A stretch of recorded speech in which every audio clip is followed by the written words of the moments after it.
All right, hey, welcome back to Stashed Away Thoughts. As you know, our guest here is Nick Racioppi. I said that right? Hell yeah, nailed it. All right. So you guys knew a little bit about him, but let's dive into it. So Nick, thanks for being here today. Truly appreciate that. I know you live like 100 yards from my house, right?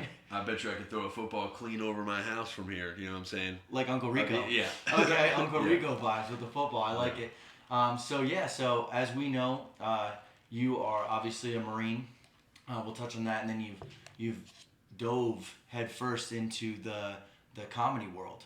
So that's pretty sick. So we'll start with the Marine thing. So let's know a little bit about your Marine Corps career, where it started, where you from, all that. Yeah. All right. So joined the DEP back in 2012. So I was based out of RSS Monmouth, which was Central Jersey. I was dying to get in the Marine Corps. I had already been kicked out of my house, like with my family. So I was like living on my own, had my own apartment. Graduated high school January of that year. So I didn't go to like prom or anything like that. Damn. I was like already. And that's the pinnacle. I know. I didn't even get a chance to peak in high school. I was just like, it's like getting canceled before having a career, you know? So I was just like, fuck high school. Let me get out of here. So I graduated in January. I was already depped in on my 18th birthday, which was in November. So I was already like going to MEPS, getting all the processes started. And went to boot camp late May of 2012. Hit the fleet November timeframe after going through ITB, where I enlisted as a 0311. I think it's slept on a lot how fucking dumb some of the stuff is at ITB. Like, I don't know about the MCT side. Yeah. And so the ITB is Infantry Training Battalion. It's you either East Coast or West Coast. We were the East Coast, the Beast Coast. So me and all my boys, like when you have that first group of boys, you know what I'm talking about? Like the dudes that you just instantly click with. Yeah. So I got my initial group. We were fucking family. We were already up to no good when. Oh my god. Ken's! Yeah? Can you shut that washer door? To be honest, I thought someone was fighting. I was like, you guys doing a fight club in here? Yeah. I know we don't talk about it. Podcast on the side, but yeah, the thing we don't talk about is in the back, yeah. The squabbles of the clean clothes, dude. Yeah. So, I had the first group of boys. We were already up to like no good, I gotta say. I don't know about MCT, but like they give you that week or whatever, like if you're missing any gear from your issue at ITB, they're like, all right, you guys can go, you can leave, but it's not liberty. Like just go out, grab your stuff, come back. We went and got tattoos instead. Like we didn't even have any gear to like go get. Damn. We just like swapped, like we told them we were going to the PX to pick up gear. Brought civvies, got changed out of camis in the cab, went and got tattooed. Did you get the infamous 0311 tattoo? No, dude. Oh, dude. I got a Drake verse on my body. Is it like God's plan? Just says God's plan? It was a little bit prior to that, but I'm not lying. I would have gotten it probably. I got let the angels protect and heaven accept. I didn't even know Drake would say something like that. That's serenaded bars, me dude. over here. Yeah. It moistened me a little bit, and I was like, you know what? Let me get this on my body permanently because I'm that big of a Drake fan. Okay. So I got that done, and we were like just getting a formation in the nick of time. Thankfully, we weren't the last guy to pull up to or last guys to pull up to formation. You never want to be. Yeah. No. You never want to be. You see him like running from a fucking far.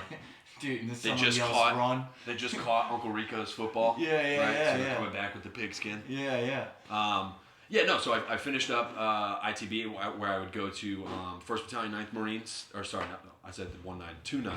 So 2nd Battalion 9th Marines, hell in a helmet, best unit ever. Which I think, honestly, and I don't know about you guys, but your like first unit, I think everybody holds a lot of nostalgia with it. Yeah. No, I absolutely despise my first unit. Did you? Oh, jeez. 100%. Yeah.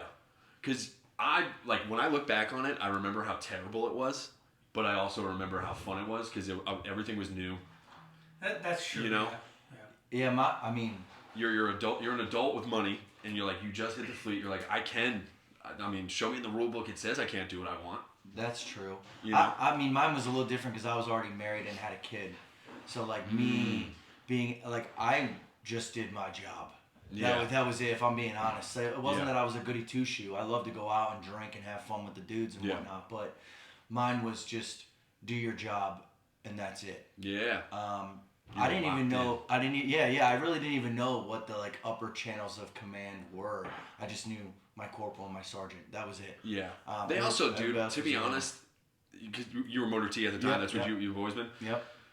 I hear such horror stories. Are you motor T as well, JP? I'm not. I'm an ammo tech. Ammo tech? That's even worse, right? Like, that job has to suck. Yep. It sucks. 1 bullet. Yeah. 2 bullets. Yeah. 3 bullets. 4. So, like, we hear horror stories all the time, especially because I'm at the MIG now, old Anglico, and 8th Comm's right there. 8th Crime, as everybody knows. Oh, yeah. Yeah, so, like, they're terrible. I love them to death. You know, I'm not... The leadership and stuff there are cool, but, like, for some reason, motor T just always gets shit on because you need transpo for everything. So whether you're trip ticketing, dude, whether you're getting ammo to places like that, it just sucks. We've been Meals on Wheels. We've been Safety Vicks. Dude, we even show up sometimes to do dermo. Yeah. And, like, take, like, broken items from the Marine Corps. Yeah. And it'll be, like, one stupid item. Yeah. But yet it's a fucking all-day affair. It's JP to turn it in. 1 9mm round. Dude, yeah. Oh, yeah, dude. Ammo turn-ins. Ridiculous, dude. But and they're tripping about the fucking the trailer on the back of it or something. Yeah. You guys are constantly... Heinous. You guys get it from everywhere, and it's a very thankless job, so I will say... Yeah. I don't thank you, but... I had a buddy that did an episode with... he was the host, but I met him. He was a mortarman. And he always used to say that he would appreciate motor T when we show up to pick up everybody from the field. Because it's like you see the trucks, you know you're getting on, you know you're leaving. Your field time's done, or whatever training X you were in, it's over now because motor T's rolling. Like, yeah, man. That's it. The St. Mattis comes from the clouds when the fucking trucks roll up. We kind of look like Columbus coming in, like over the ocean seas. You're like, holy shit. Just that's a lot of white people. Yeah, no. So trucks, like, and they have, especially like in the cat platoons and stuff like that. Oh yeah. They rely heavily on it. So they'll do like a vehicle appreciation day where they take all their gear and just walk. Oh yeah. They're like, hey guys, we're just gonna walk. That's gonna be today's agenda, walking. And you get the 120-pound kid who's got a fucking full mortar tube on his back or a 50 like machine gun, 50 cal machine gun. Right, and they're just debilitating their body. Oh, so broken. He doesn't even know it yet, too, as a young Marine. He doesn't even know. So you go from 03, 11. How many units were you at when you were in 03? Yeah, so I went from 2nd Battalion, 9th Marines. Yep. They disbanded. War's over. We won. Roll up. And then April of 2015, I went to 1-8, where I would spend another 3 to 4 years there. Okay. Depending on how you look at it, because when I lat moved, I'm still technically in 03-11 until I complete the pipeline. So like I picked up the at the time it was the 0500 designator, which is just the information environment. The MACTAF planners are under that as well. But yeah, so then I would be at 1-8. So in both battalions, I did 2 deployments. So I did Libya and Oki deployment on. I know it's up for debate. It's a deployment. I had to leave my kids and my family. So whether it's combat related or not, you can go fuck yourself. Yeah. Okay. Hey, I appreciate you saying that. I got the ribbon. All right. I've been there, done that. Okay.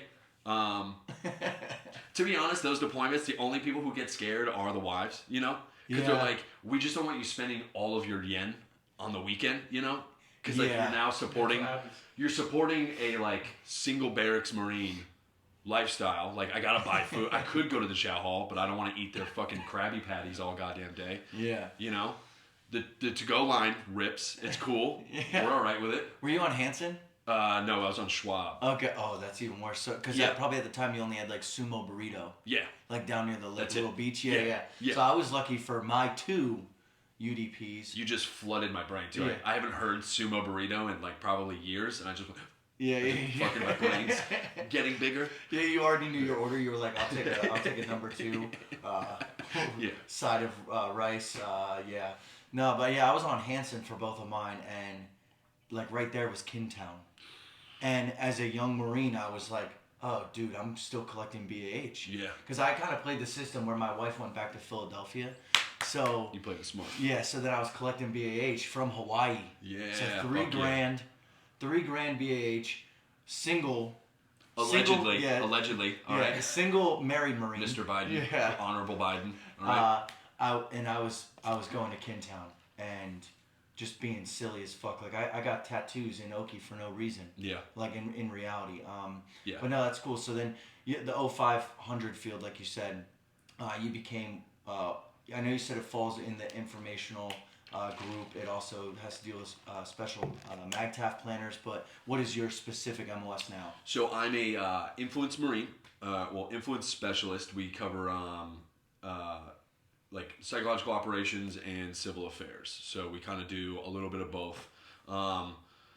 Depending on how you're billeted for a deployment or for things specific to a deployment or a mission set. But for the most part, what I always tell everybody is it's essentially just marketing. That's all it is, right? Like civil affairs, they're the guys that during exercises, if your truck just like ripped up some local or foreign nationals front lawn, they're gonna put in a complaint. Civil affairs is gonna take that and then try to help usher funds to get it fixed.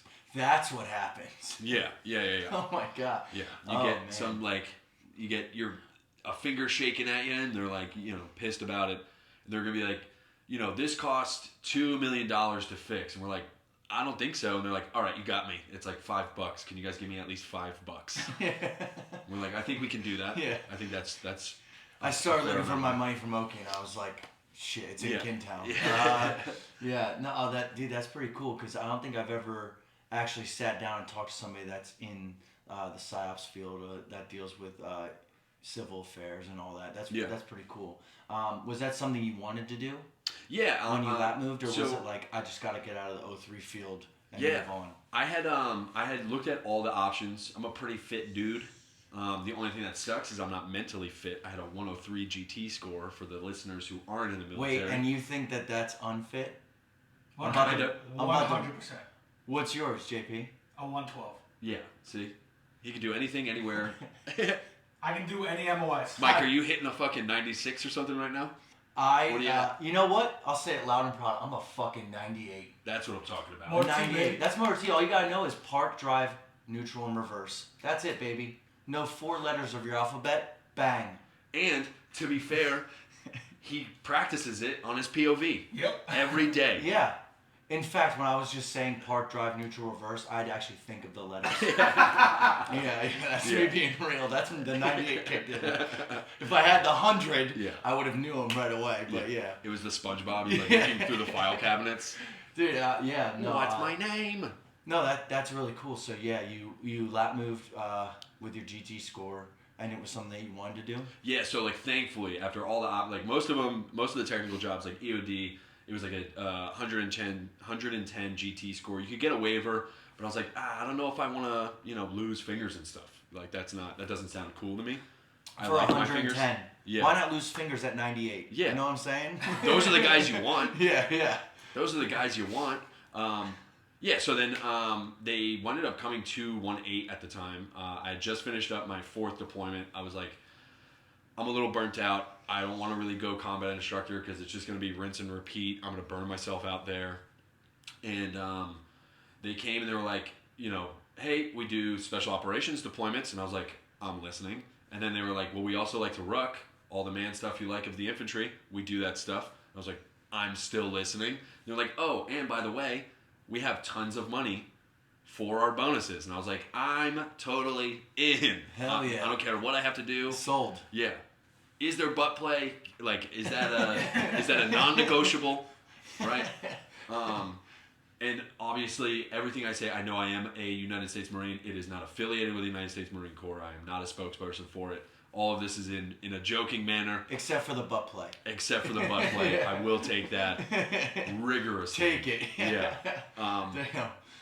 So so I lat moved, started the process up. I think it was time for me to leave too. I had rubbed that my disdainment for the infantry. I had rubbed that platoon commander like the wrong way, where he was even gonna like non-rec me. I was a corporal.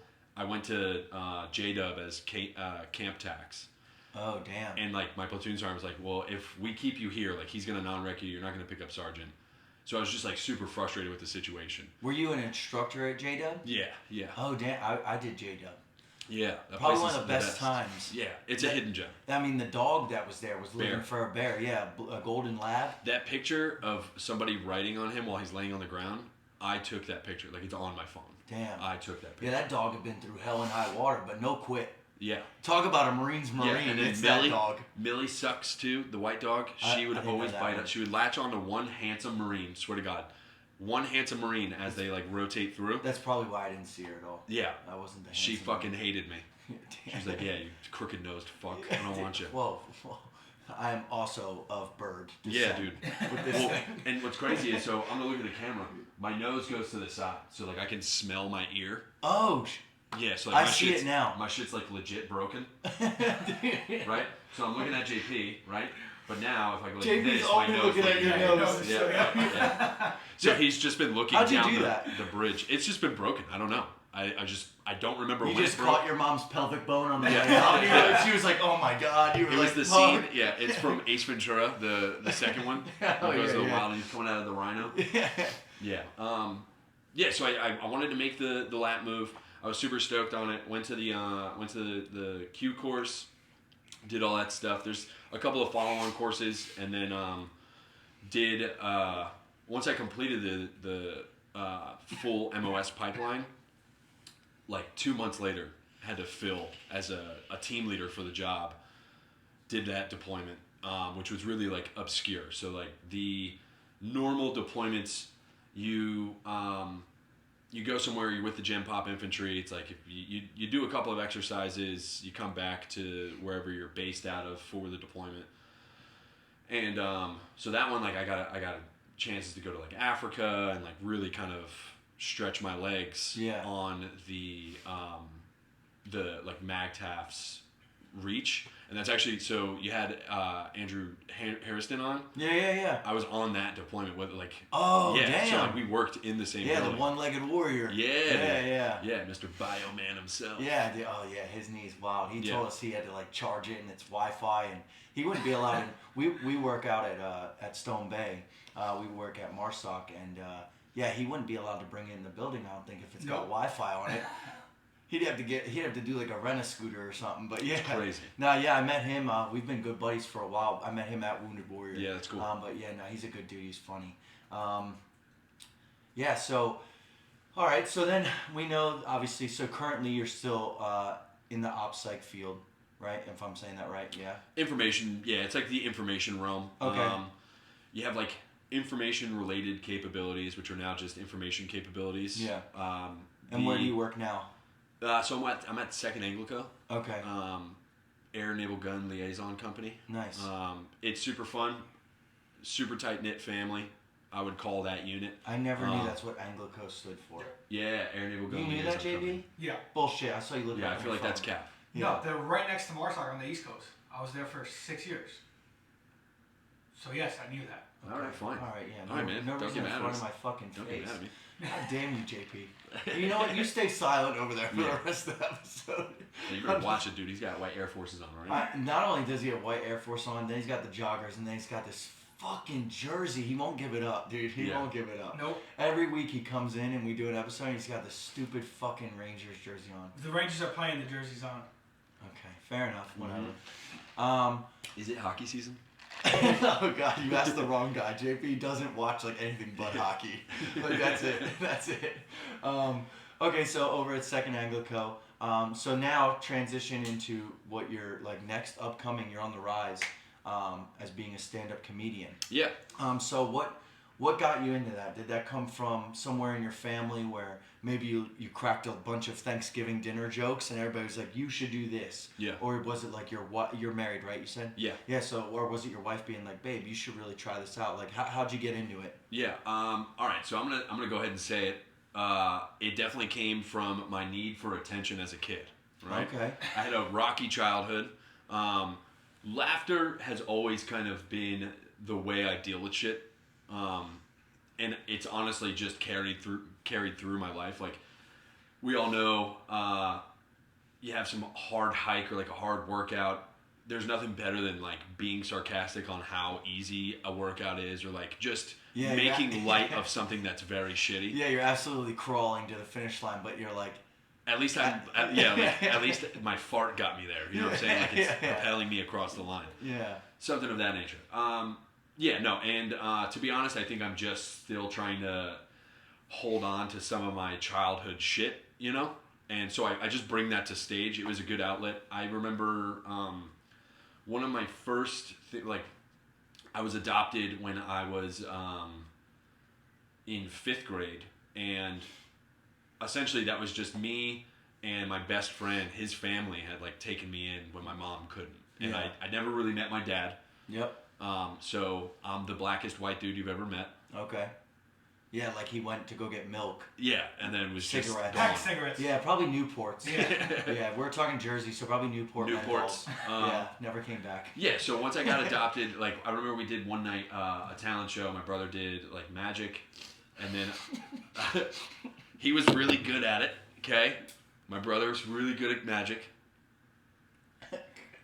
I'm sorry, because I cannot take anybody doing magic for a talent show seriously. Yeah. My brother-in-law does magic, and everybody's always amazed, and I'm just like, dude, I don't fucking get it. Like, I don't know. Nothing to discredit you, bro. That's super cool, but I'm sorry. Go ahead. Yeah, well, we were also like, I think 9 or 10 at the time, so he was like, what? Oh. Now I'm gonna make this card disappear, and then like he would fuck some shit up. I mean, it was a living room talent show. We were bored. Everybody was there. We had ants over and stuff like that. But I did a stand-up set. So, at like, 10 years old? I tried to, yeah. Yeah. I had made some stupid joke about like being in the classroom, and I don't know if you guys remember. Have you ever seen There's Something About Mary? Yeah. With Ben Stiller. Yeah, when he tries to zip his pants up, he gets startled because he just saw them getting changed in the window, and he zips his Franks over beans. Yeah. So the brother in that's like yelling like Franks and beans through the autistic brother that's like yelling it through the door. I thought that would rip as a punchline because I thought it was funny.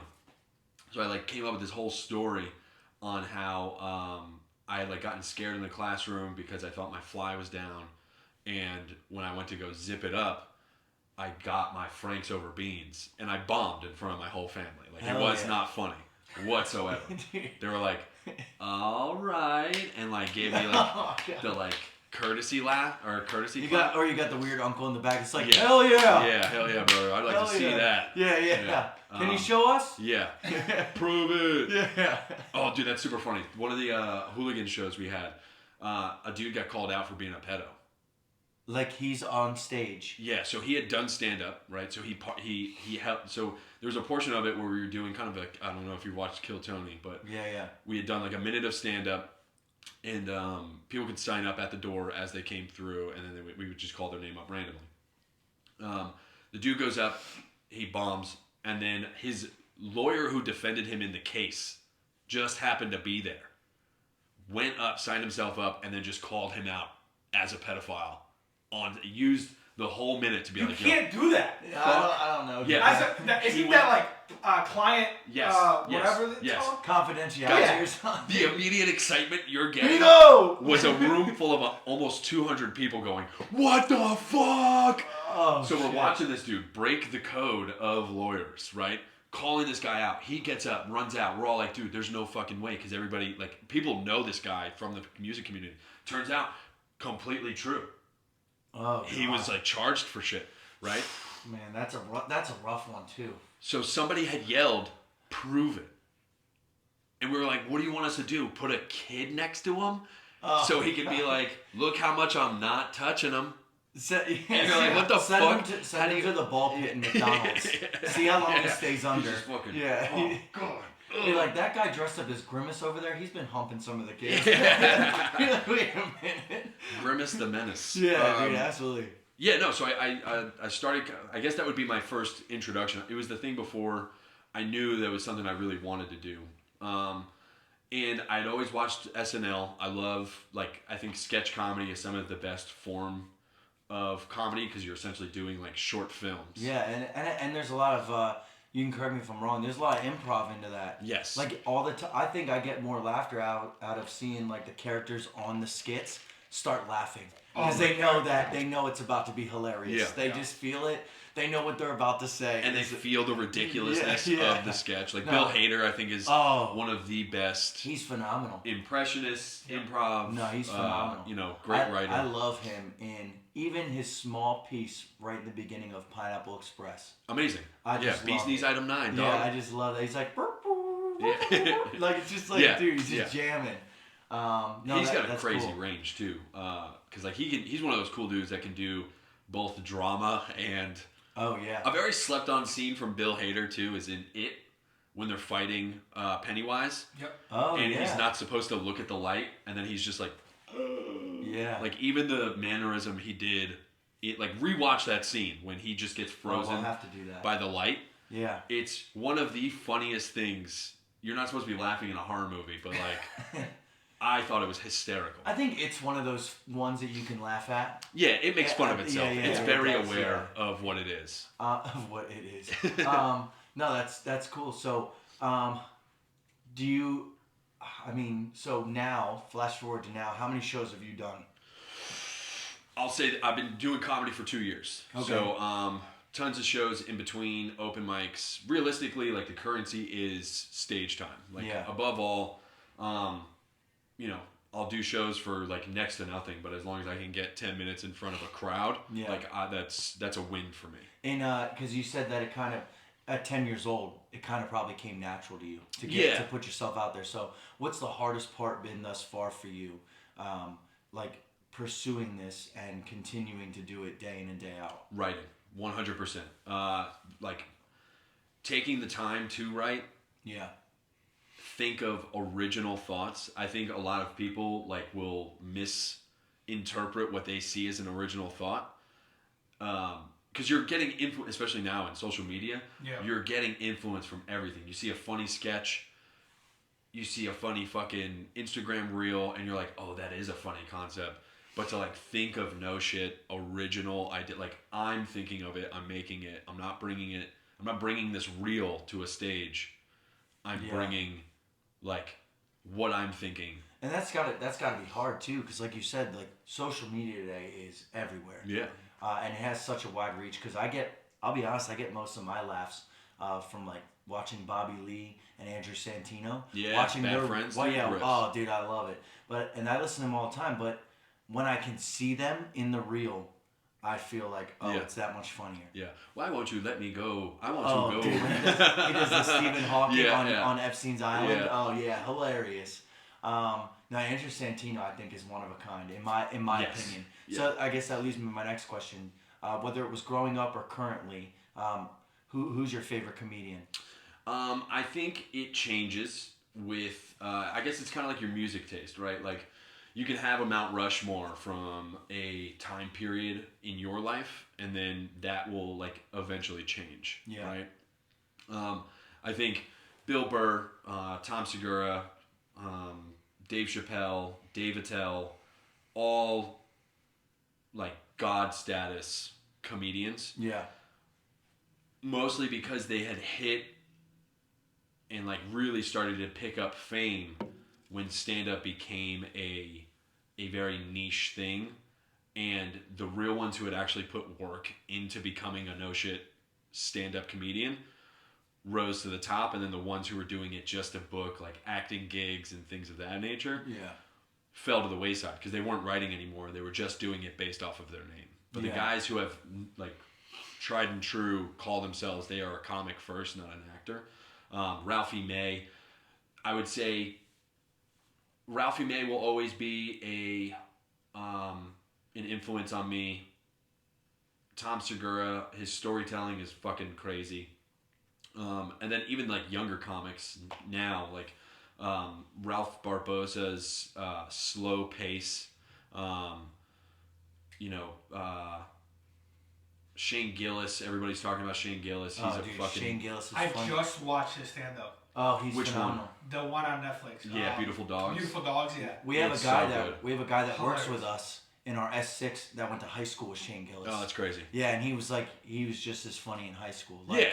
It was just like It's always that's the through line, right? Yeah. It's like some sort of trauma or like some sort of obscure thought process. And Yeah. you're like, I'm just gonna take it. It just takes people more time to like actualize if they want to do it or not. Yeah, no, and that brings me to my next piece is like, I think that I am like you in the same book. I could laugh through all my trauma.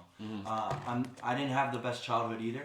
However, a lot of the funny things in life and just the funny aspects of the way everything happened in my life, I could laugh about. So, I guess a little more serious and more in depth because our whole purpose here is like Stash Away Thoughts is like, what do people keep behind the stash? Which, by the way, thank you for having one.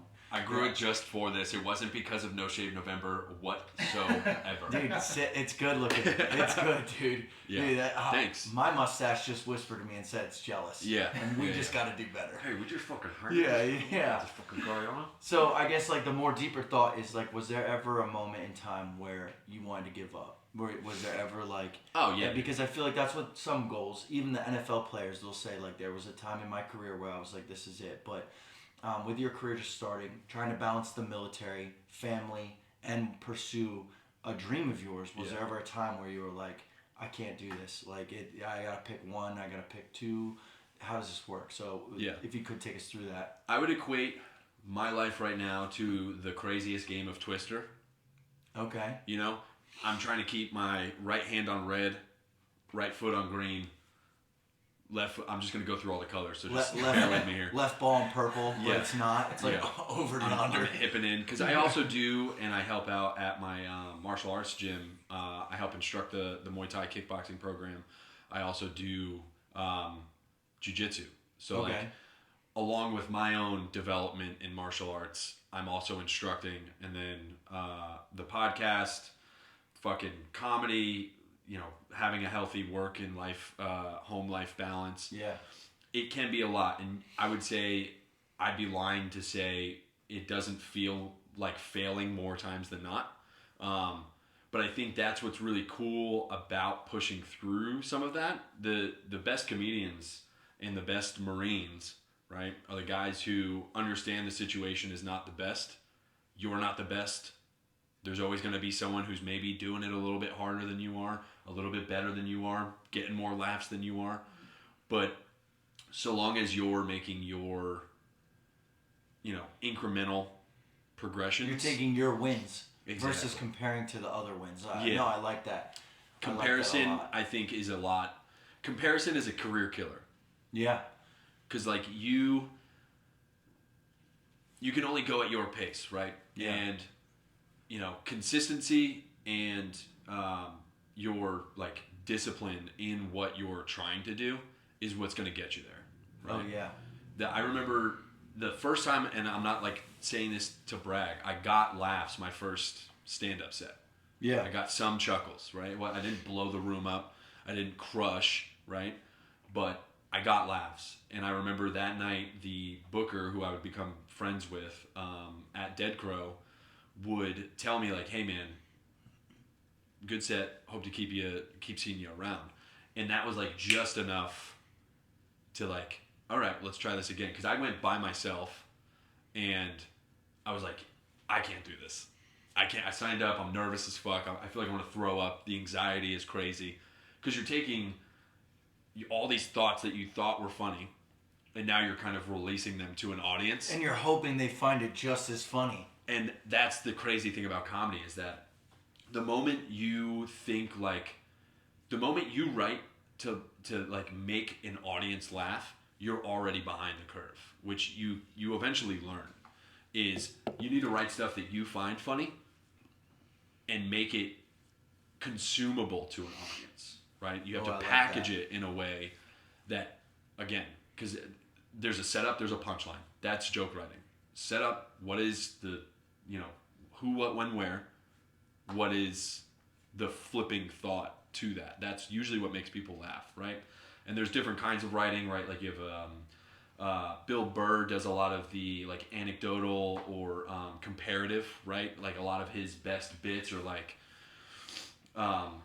you know, I would take. He takes the what was the one he just had at Red Rock? There was like, you know, he about the lesbians getting pissed, and it's like he's talking about the women trying to act like men, and he made it like comparative, right? Yeah. Saying that like that's what I'm getting at. It's very comparative writing. But then you go to like Sam Kinison, and it's just in your face. I'm saying wild shit. There's punchlines, but like towards the end, comedy started to fall off. Dave Chappelle, very introspective, right? His comedy's funny, but it's a story in its conception, right? And he's taking you through all of these things. You have Andrew Santino. He's kind of comparative, right? Like, I don't get why this because of this, right? So there's different styles of comedy, and the biggest thing is, and I still haven't even really found my voice on stage yet, is finding your own voice, what makes you laugh, and that's what's going to attract the audience. Because the same thing with any hobby you do, they always say, you know, if you find something you love, the money will come later, right? So just keep progressing at the thing you love to do, which is, for me, comedy. It's nothing better than making, like, I've never had heroin. I've never tried it. But I would assume the feeling you get from erupting a room and It's very the few same as people shooting up. is very, very similar. Simple math for the 98 GT score. Heroin equals comedy. Yeah. Yeah. And you'll ride that high. I remember the first time I got a whole room to like get a big pop. I was riding that high. I was in work just typing. Yeah. I was like writing my next shit. There's nothing. Those are the small pushes that you get that get you past. But I'll say this to answer your question: the ruts of comedy and the ruts of the Marine Corps are some of the lowest of the lows. Yeah. And you can for sure, like, I've found myself in ruts in both. So now, you know, all these plates that I'm trying to fucking balance are crashing. And now it's even worse because, like, I'm not doing good in comedy. I'm not doing good at work. I'm not, like, and everything starts to become a little overwhelming. So, yeah, like, trying to balance it all will feel like, it'll make me feel like a one big failure. Yeah. You know? No, that definitely could eat up somebody. That's kind of how I felt like getting in this podcast. A lot of the things that I had to set aside was what I was seeing on social media. Like, how do people perform? How do people do their podcast? How do people run it? Yeah. Because, again, this started as like a hobby for me. And it was something that I just love doing. I just love being a voice. And ideally, I wanted to start a podcast so others had a platform to tell their story on. Yeah. Because that's what I think a lot of the community misses. Sure. If I'm being honest, I think a lot of people are like me persona versus the people that are pursuing goals and can bring others in. Yeah. So like yourself having a goal, and then that leads me to this. Like, you started your podcast, right? So your podcast is called Inside Me. Yeah. So take us through kind of did that come first before the comedy? Or were you more driven to comedy and then you were like, let me branch off a little bit and do the podcast? And then tell us, you know, kind of what it's about. Yeah, so I don't want to get this podcast prorated, but after COVID, I know they get super touchy about conversations on COVID. Yeah, so I got back from, right when that deployment actually, we were supposed to be leaving, we got extended because of COVID. Right? Yeah. So like, it was the weekend we were supposed to leave, we got extended another like 2 or 3 months. Right, and COVID was still happening when I got back, but I had made the thought that I'm going to do comedy when I get back. Everywhere was shut down. Wilmington, there were no open mics. Like, businesses were dying at the cyclic rate. Like, yeah. Oh, yeah. So it was crazy. I'm waiting for COVID to kind of dissipate and the restaurants and all of that to start opening back up. Didn't happen for a while. So I was like, all right, fuck this. I have thoughts. Let me do a podcast in the interim. And when that starts to open back up, I'll just go into the comedy. So it was, always wanted to be a comedian first. The podcast was just something for me to work bits out and like kind of help myself build an audience. that I thought would directly translate to comedy. Right? Okay. Like if you like the podcast, you're going to come out and see the comedy. That's just kind of, they work in tandem. So the podcast was an interim to that, and then I just kind of just kept with it. Slowly tried to upgrade things here and there and try to get more guests on, because it originally started as just a 20-minute monologue of what I was thinking, stuff I was covering. One of my best videos is actually me. One of my the highest viewed videos is a 10-minute bit of Chris Evans accidentally leaking his dick on Ellen DeGeneres' show. Yeah. Which is wild, but also such a handsome man. I didn't get to see the dick. I wonder if it was worth it. I had to pick my job. That's America's dick. Yeah, that's America's dick. Yeah. Which I'm pretty sure, I think I said in the bit was like like, you know, that's. Hell yeah. Yeah, that's America's cock. Yeah. So. The Star Spangled Hanger. Yeah. If you will. Yeah, I like that. Not to be confused with a 3-letter agency that also wears white hoods. Oh. Yeah. I'm still in Park Drive neutral verse. No, so I continued with the podcast. Would eventually, it was September 16th, 2021, first night of comedy. Oh, you remember it? Oh yeah, it was a big moment for me. Because That's it was like, legit. I remember driving home that night, literally being like, this is the start. Like, it was a moment where I was like this is the start of the rest of my life. Oh, that's awesome. Yeah. And that is a cool feeling. Yeah. That is a really cool feeling. It's the first time in a while I felt like I was on the right track. Yeah. You know. Okay. And then I would consecutively bomb for the next 3 months. That drive home was a little different. Yeah. Just fucking driving home alone. Do you, so you've been married, and obviously your wife's gotten to see you go on this journey. How long have you been married for? Oh, shit. It's 11 years this June. Nice. Yeah. Congratulations. Thank you. And kids, right? Yeah, 2 of them. 2 of them, all right. Do you ever, like, look at your wife? Do you think she's on the same humor level? Ever? No. So, like, do you ever, like, try to rip her something and then she's just like, eh, and you know deep down you're like, that was fucking funny, laugh. Yeah. Like, laugh now. Yeah, my wife and I are complete opposites when it comes to humor. She's a very literal person. Okay. So if I have any play on words or a comparative piece to a movie or, you know, pop culture reference, it's over her head. Like, if it wasn't something she was interested in as a kid or in, you know, high school or something like that, it goes way over her head. It's actually been a point of contention in our relationship for not only the past 2 years, but I would be like, you know, I would make sly jokes. I'm sober now, but like when I used to drink, there was like no filter, and we would get into such heated battles. She's like, I just hate when you drink. You're a terrible human. I don't like it. Yeah. And you suck. She wasn't saying that exactly, but she was like, you know, you don't make me feel safe. I can't, you know, be around you when you're drinking. She's like, no one's gonna like your jokes. Yeah. There'll be 3 people at the show. Yeah. Like, she's just cutting deep. She's like, if you're wondering why Dad left, maybe let's clean up our act when we're drinking. You know? No, but a big point of contention for us is I take it too far. I'm usually pressed on the gas pedal. I'm always, quote unquote, on as far as my brain. But that's just also how my brain's wired. You know? Being a comedian, you got to be able to look at the small stuff in life and then make that funny. Yeah. And so her very literal humor, it needs to be like, you know, my buddy says a joke. He says, I think Mother Nature is a MILF, you know, and then he talks about, you know, she's only getting hotter. Yeah. Oh yeah, okay. I was like, where's this going? Yeah. But okay, I get it. That's good. So like he does she likes the very literal like set up punchline one-liners, like it's easily consumable for her. Has she ever gone to like one of your shows? Yeah. Now, if your buddy gets up there and rips one of those, is she in the back like hooting and hollering? Yeah. And then you get up there and you build this whole thing, everybody else is laughing, your wife's just in the back.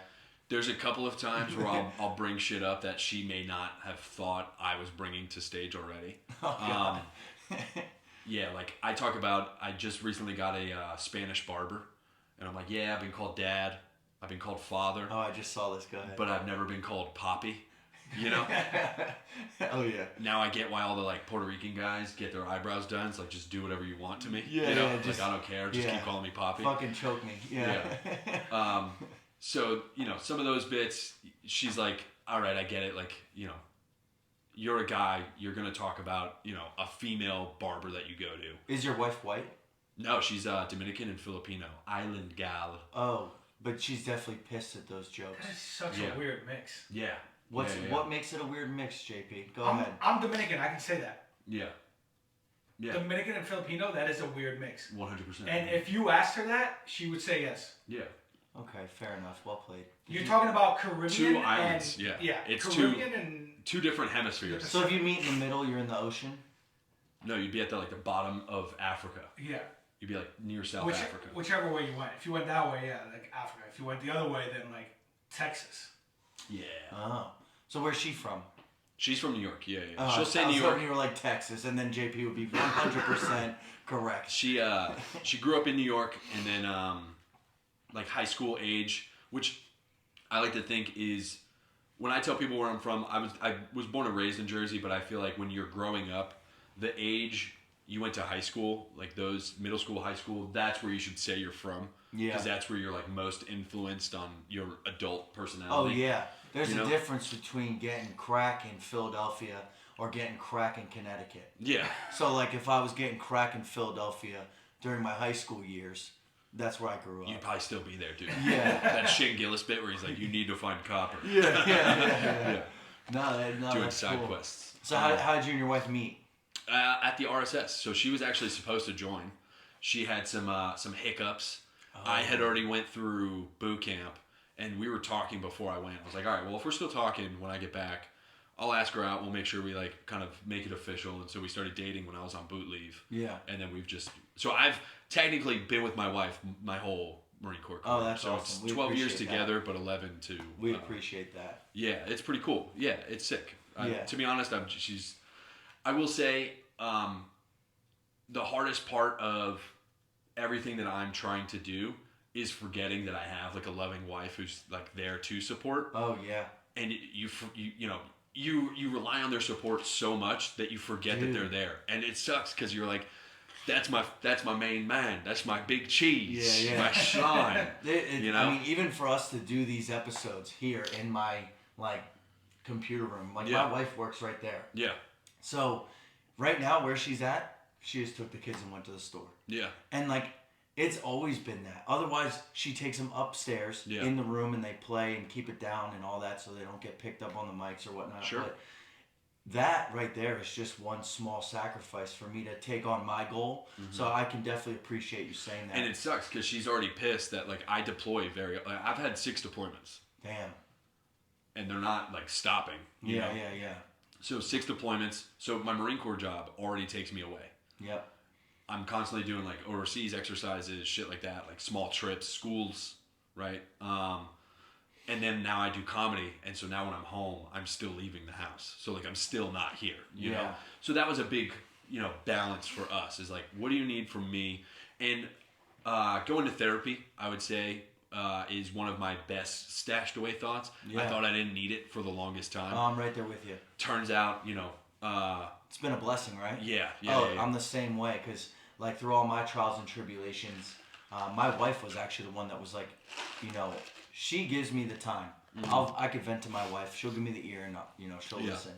But then it kind of felt like for both of us, it wasn't forced. Yeah. But it was like she's kind of like going through like, oh, I'm your wife. Like I'm gonna listen to you.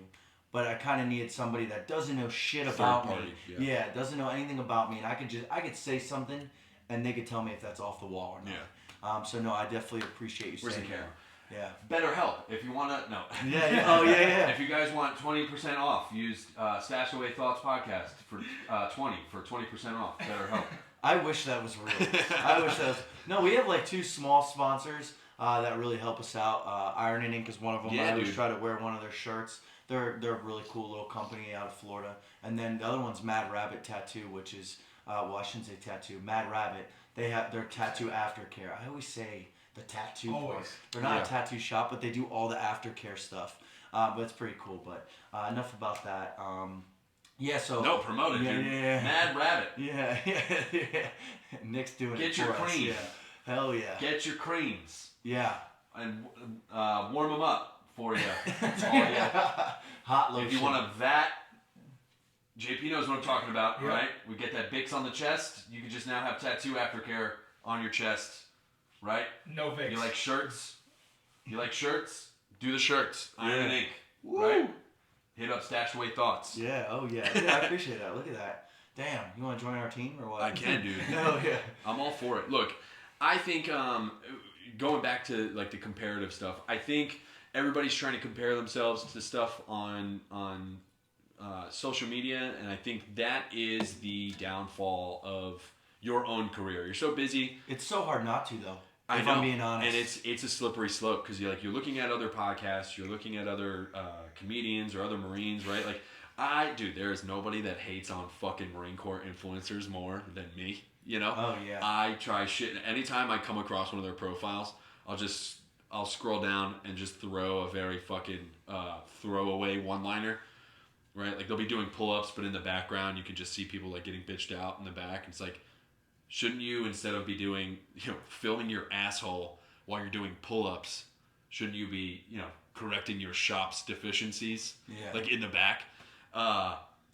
Which is like a fun pastime for me, but it's like, I'm also just being a hater at that time. Like I'm having a moment of weakness. Yeah, it's like a little... I gotta fucking do It's it. a little bit of... I used to say that for me, I would see like an Instagram influencer, and we plan to have one on the show. He does really good. He's one of my buddies in future. Have you ever heard of Kagan Dunlap? You've probably seen some of his stuff, and you don't even know it. So anyway, his shit really took the fuck off. Yeah. And so now I see him all the time on Instagram. And I'd tell him, I'll look at the camera and tell him, every time I see one of his videos come up, the first thought that comes to my head is, you're not better than me. Yeah. Yeah. Like I love the dude to death, but I have to like remind myself. Yeah. The little bit of envy comes in and jealousy, and I'm just like, you know what, Kagan, you're not better than me. Yeah. All right, I'm there too. Yeah, dude. But no, I think you're absolutely right with today's society and the social media influence, especially in I feel like for the comedy world, like podcasts. Not to downplay what me and JP do here or your podcast or anybody's, but like everybody can do a podcast. Sure. But I think it does take special and certain individuals to do stand-up comedy. A successful podcast too, right? Oh, yeah. With both of those worlds, you got to have a take, right? I think the first year you're gonna just be figuring out what the fuck you want to talk. Like, what is your niche? Yeah. And that's what we tried to drive like right off the bat, but sometimes we get caught up. Like we've done solo episodes where we've rolled into just talking about sports, just because then that gets me and JP arguing a little bit. Yeah. But then we try to feed to our viewers like, hey, ask us questions. We want to talk about anything. We had somebody ask us a few episodes ago if we thought a Pop-Tart was a ravioli. Was it that one? Or is soup a cereal? Yeah, they both are. You think soup is a cereal? Yeah. Okay, that was way different than where we went. Yeah. All right, Cereal is a hot dog a cereal is a sandwich? It's a sideways one, but technically. Yes, sandwich. Told you. Yeah. All right, anyway. You'd be a psychopath to eat it sideways. You guys think you're better than me with your fucking GT scores? Is that what this is? Why don't you get in the back and fucking Yeah, dude. Like 3 of me doesn't even equal 1 of y'all, I guess, in the GT world. Yeah. Gotta carry the one and the fuck. I already fucked up. It's all right. So I got a question. You guys, outside of hobbies, you guys started the podcast. Do you guys have an idea of like where you guys are looking to take it, or is it like I'm just gonna keep doing it till it rides out? Honestly, I mean, for me, because JP, in reality, I started this because my wife was like very, pushy with it in a good way. She was like, "Why don't you start it up again?" Your therapist would say supportive. Yeah. And I say pushy because my wife is aggressive like that. She was probably pushing me from the back. Like, get the fuck in there. So no, I just kind of wanted to do it, and I mean, I got to after getting hurt, and then a little backstory. I lost my dad, brother, and mom all in the same year. Holy shit. So I just had to figure out how can I turn all those negatives into a positive, kind of like how you tied back to like the trauma and the things you've gone through. Yeah.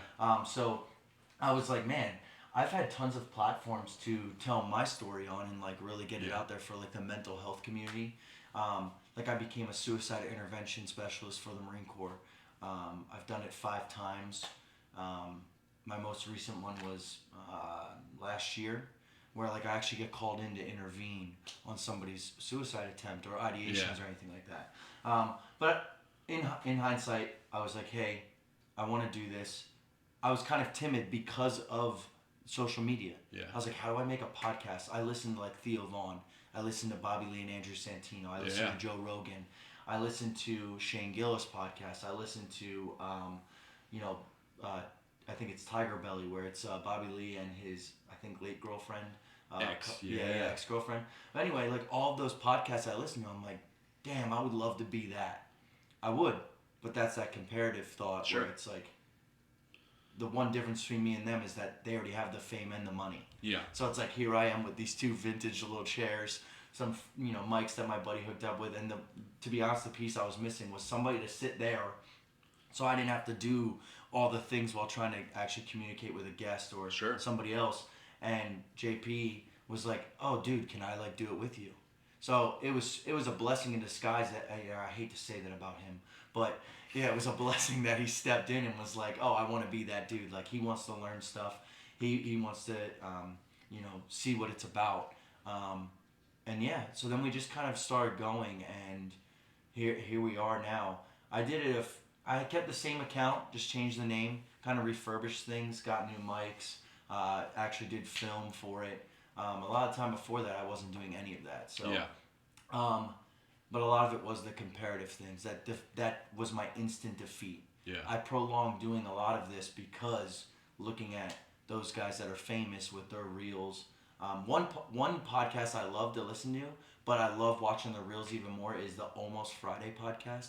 Have you ever seen the 2 dudes? Why can I not remember their names? They look like college students, to be honest. And they sit there and they give themselves names. Yeah.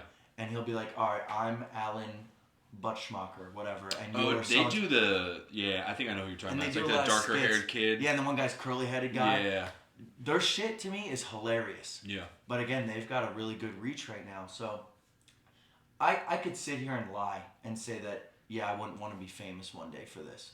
Or I wouldn't want to have like a guest that's like on the A list or whatever. Yeah, and I think I get where you're coming from. Like it's not that you want the fame necessarily, but you want the reach to get your message out there. There's nothing there's nothing hating on that. Like, I don't want to necessarily get famous for comedy. I just want to get good at comedy, and I know in most cases when you become good at anything, you're going to be known for it. Yeah. So I'm not necessarily worried about the stardom of it. If I could be a successful touring comic and not have the fame attached to it, I think I'd be cool with that as well. Yeah. I just want to be good at being a comic. Yeah, well, I've seen some of your stuff, man. You're definitely on the rise. Definitely fun to watch, to listen to. Yeah, man. I think you've got good mannerisms too, and I feel like when people say they're funny, in my mind, there is a difference. Yeah. I think it comes with like the actions and what your body's doing. Yeah. A lot of Dane Cook in me. Yeah. Oh, that's a good reference. Vicious Circle. Yeah, that's a good grew reference. Grew up on that. We talked about him too, right? Yeah. Dane Cook, definitely on one of those Mount Rushmores. I would say, like high school was like when he was at was that high school? When did you graduate? 2012. Okay. Yeah. So yeah, that was like around. I mean, I graduated 2009, but we're like in the same ballpark. Yeah, I was like 2009. But Dane Cook, I remember having Dane Cook on my little like iPod shuffle where you can't see the screen. You're just guessing. You're just listening to the shuffling. Yeah. But I would listen to Dane Cook because him talking about like the Whopper at Burger King. Yeah. Like hiding the secret of it. Him talking about doing the fucking slip and scrape your ass, like on the slip and slide, hitting a rock. Yeah. But the way that he would project vocals, his mannerisms on stage, watching his like live shows. No, I think that's good. I think the comedy performance should be. You know your applause? No, right after the thought. Okay. Right after, or I guess I should say to comedy. To me, it should be a full package, right? You should be acting out. You should be presenting like good, solid storytelling, punchlines. Like it should feel like a journey. Yeah. Right. And I think some of the best do it. You know, they incorporate everything. The callbacks, they incorporate act outs to like help you visualize the story that they're telling. Yeah, no, that's a good point. Okay, that was an hour, so let me save this real quick. Yeah, do it. We'll hit like 15 more minutes and then we'll fucking. Remember, you gotta hit the little mic guy to start a new one. Don't tell me how to do my job. Okay, yep, my apologies. Yeah, and I can also help you guys out just with some lessons learned on my end for the presentation of the podcast. Yeah. The like thumbnails and shit like that. Like, oh yeah. hit me up if you guys need help. I don't know if you have a guy. No, but don't. usually, we are like, the guys. We are the guys. Yeah. No, you're looking at us. I had to figure all that shit out myself.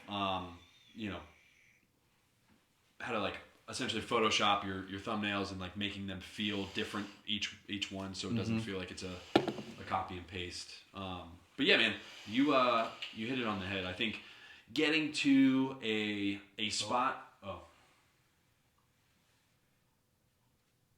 Yeah, you hit it on the head. I think getting to a spot where, I think not fame necessarily, but notoriety of being able to present a message that you can stand behind and kind of be a part of is like really cool. Oh, I appreciate that. Thank you. I'm sorry to hear you lost all three of them like in the same year. That does suck. Oh, dude, the only one worth was my mom. Oh, shit. Yeah. My brother, he sucked, but yeah, he was death by suicide. I'll say that. Yeah. I actually have a little joke. I'm gonna rip it Go for you. it. You tell me if it's funny. It's a little dark humor, but again, that's like military. Yeah, because I was gonna ask if you lost them. Like, what are we talking lost? Like, you lost them at Disney No. for a day. Like the guy's still young. To be honest, that's John, like come to the front desk. That's John. like taken. Like, is he a good dad?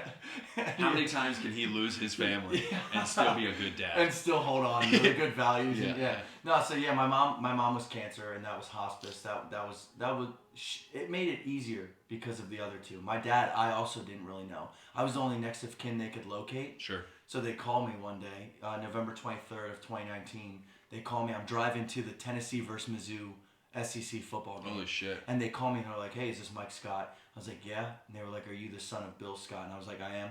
And they were like, "We're sorry to tell you your dad's dead." And I was like, "Okay." Fuck. Because I didn't know him. Like, yeah. Like that was the new news that I knew about my dad. But yeah. So for my brother though, when I say suicide, everybody's like, "Oh, it must have been gruesome. It must have been bad." But so anyway, like 2 days after, I was home with family, and my aunt was like, my Aunt Susan, you know, she's a saint. She doesn't curse, nothing. And she was just sitting there. My mom was, you know, off doing her thing. My aunt was like, "Oh my goodness, like I don't know why he did it. Like, how did he get to this point and all that?" And if you know how my brother killed himself, the joke really is, I was like, "Aunt Susie, I know why he did it." She was like, "Why, Michael?" And I was like, "Well, after fighting his demons for so long and, you know, going through trials and tribulations and struggles, he was just gassed out." Little do they know, my brother dragged a generator into his house and gassed himself out. And my aunt was just like stuck. And I was like, "Oh, that was way too soon, but I loved every minute of it." Yeah. I knew that my brother was laughing. Yeah. He was like, "Ooh, well played." You know, That's well good. played. Yeah, But yeah. So yeah, my brother dragged a generator in his house and ran that son of a bitch overnight. And yeah, he did that. Dude, if I were to ever kill myself, I'd probably just put a Superman costume on and jump from a building. Oh, aim for the bushes. Yeah. Yeah, just except be not. Damn. Because then they're, you know, they're gonna be like, "All right, well, we have no idea what this guy like. Is he on the spectrum?" Because the outfit you're wearing. Yeah. You know, they do like superheroes a lot. I like superheroes. I got a bunch of superhero tattoos on my back. Oh, nice. Big comic book fan, but I just think it would be funny to watch people like try and figure out. Because I don't want it to be super high where like I turn into mush. Yeah. A decent amount. I want. Worst case scenario, I live in a coma for the rest of my life. Oh. But I can't do that. What if you could hear what everyone's saying? But I'm in the Superman. Like I make that as part of my like. I want the Superman S on me. Oh at yeah. all times, you know. Oh, I'm the same way. I told my wife at my funeral, if you're not playing Kevin Gates, then it's wrong. Yeah. 2 phones. Yeah. Like I want all sorts of shit. Like I kind of want Petey Pablo Freak a Leak at my funeral as well. Just because I just want people to be able to get down, get grimy. Like Yeah. that's been my life. I would not? probably do like Laffy Taffy. Oh yeah. Or like what's the other one? The Tootsie Roll. Yeah. Yeah. Maybe some rhythm. Tootsie Roll. Yeah. Rhythm of the night. Like I want know? the pallbearers to be bopping with that casket. Like, Yeah, damn, dude, this guy's bumping, dude. Yeah. Yeah, I don't want that sad shit. Back in Black. Oh, like AC/DC. I do believe in reincarnation, so hopefully. Oh, dude, if you could be reincarnated into any animal, you came back as an animal. What are you coming back as? Oh man, I asked my kids this, so this is a good one. They usually pick like a dolphin. Like or a something. dolphin? Yeah, like a dolphin. JP, you got one while Nick's thinking? Yeah, dude. Dude, probably a dolphin. You're coming back as a dolphin. Yes, 100%. Because I just Smarter said than that. No, a penguin. I'm doing a penguin. You know that as a male penguin, are you a male one? Because then you're going to have to go trek for a pearl that bitch might not even care about. Fair. Did you think about that? Which is basically your whole life as a guy trying to get a girl. Okay, fair enough. Well played. Nick, good. What animal you got? Dude, I think, and hear me out, I think I'm going to be a dog, dude. A dog? Yeah. What kind of dog? Do you have a specific one? If it's not a golden retriever, I want wolf. Okay. Not a coyote, dude. If I'm a coyote, then I'm just annoying to this like family. They're eventually going to just shoot me. Right? I don't want that, but I want so like golden retriever. I want to go either full woods, right? If I were to come back, wolf. I'm in my pack, dude. All right, I'm in a pack, eating stuff. That's cool. Yeah. But if I'm like a golden retriever, I'm just nice as fuck. Yeah, you're another member of the family, always. I got long hair. Yeah. I maybe learn how to ride a skateboard again. Yeah. Oh, yeah. You know? Like the Rob Deerdeck dogs. Yeah. Yeah, no, that's legit. Oh, I like that. Damn. Not too aggressive. Honestly, I've been fighting a long time throughout my whole life, and I just taking it easy now. Yeah, you kind of just want to chill.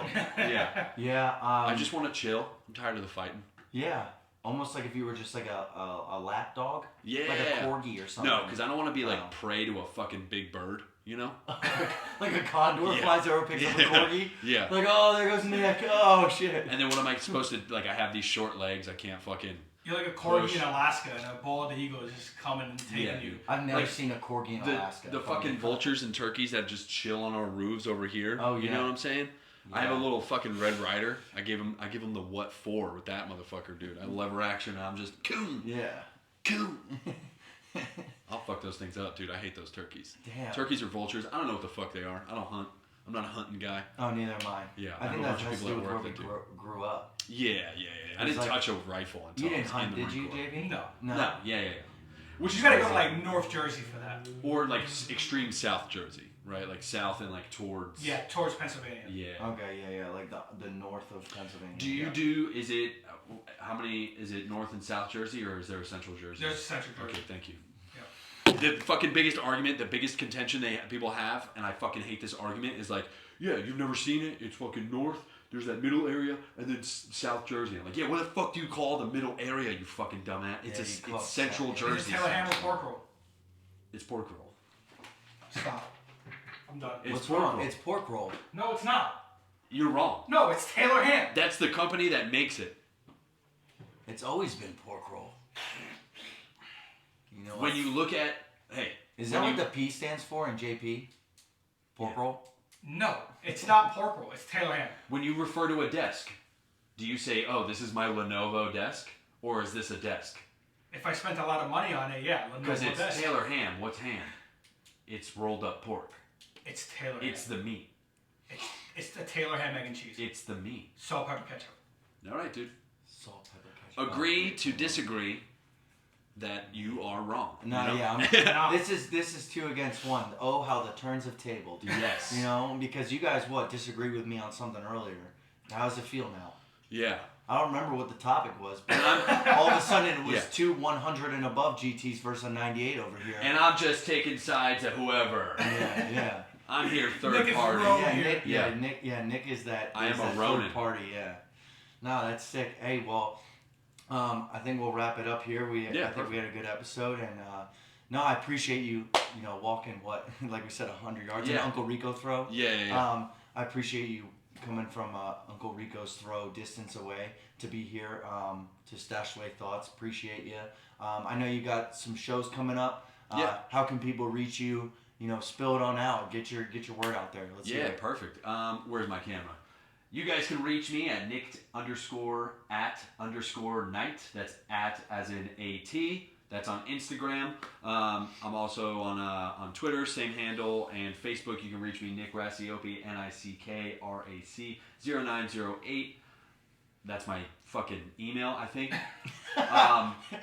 Nick Racioppi, on Facebook. And then I got shows coming up in Jacksonville. We do Hooligans Open Mic. We also do showcases. So if you just reach out, I'm sure I'll be posting stuff about that. But then you can catch me on the Wilmington comedy scene. Going to start pushing out to Raleigh open mics over here in North Carolina here soon. And check out the Inside Me podcast. All of this is in my link tree. If you just go to my Instagram bio, it's all in that. So appreciate you guys. OnlyFans there too. Yeah, actually, so funny story. Let's hear it. I tried doing an OnlyFans competition with my buddy. I was like, all right, whoever can get the most followers will win the bet, and we'll do we'll shave our heads or some shit like that. And both of us just wind up getting our feelings hurt because nobody nobody subscribed. It's like nothing says I'm sexy, 0 followership. Yeah, dude. Not even a like. Yeah, or not even an aunt that's just always supportive that throws those weird gifs. Not even the weird uncle from the beginning that was clapping in the back. He was like, Franks and Beans. Yeah, he's like, I didn't actually want to see the Franks and Beans. Yeah. That was a joke, Nick. Now that I've seen them, I can't unsee it. Yeah, so we just wind up getting our feelings hurt. No, that's really cool. Hey, again, thank you for being here. And then, hey, this was our other episode. Thanks for joining us. Stash Away Thoughts. Check us out, Spotify, Apple Podcasts. Please go over, check out Nick's Instagram, find all his beautiful links there. Not the OnlyFans anymore. But again, appreciate the listeners. Hopefully you learned something. Hopefully you take something from this, because ideally we just want to bring those stash thoughts to light. Appreciate you all.